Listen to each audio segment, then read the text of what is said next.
Time now to take a look through the French newspapers, and for that I'm joined by Elena Casas. Hello, Elena.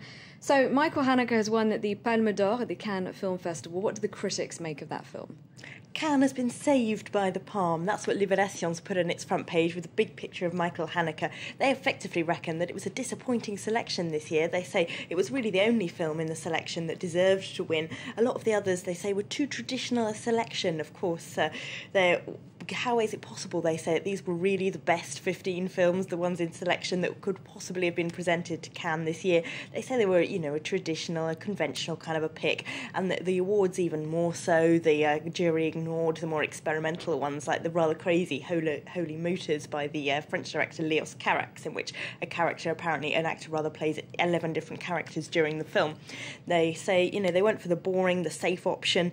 Le Parisien also has popped Haneke on its front page, and they say his film again is excellent, but they're very disappointed that it's the nearest thing to a French film that won any awards in the selection. It's a film in French with French actors, but of course he's an Austrian director, so they're very disappointed that the French contingent didn't pick up anything last night, and neither did the Hollywood one either, so there wasn't that much glitz and stardom, at least not receiving any prizes anyway yesterday, even if there have been plenty on the red carpet during the 2 weeks of the festival.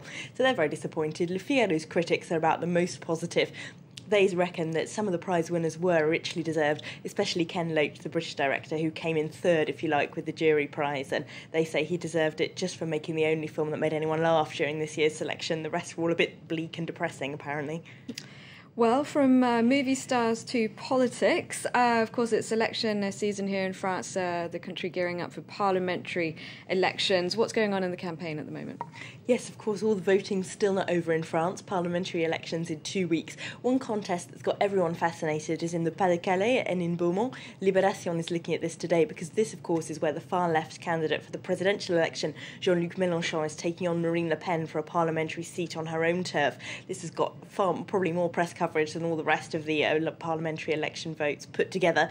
But why has this happened then? The paper is asking, how is it possible that the conventional parties have been so left out of the race that this particular election sees two really quite fringe candidates going up against one another? Well, they say that from Paris it might just look like this is a piece of political theatre, but once you're in Beaumont, in the Pas-de-Calais, you start to realise that for people there, the conventional parties have completely ruled themselves out of the contest. People feel their anger and disillusion is real there in a deindustrialised area with very high unemployment, where the local Socialist Party long treated it as kind of their own personal fief and got involved in a series of different corruption scandals.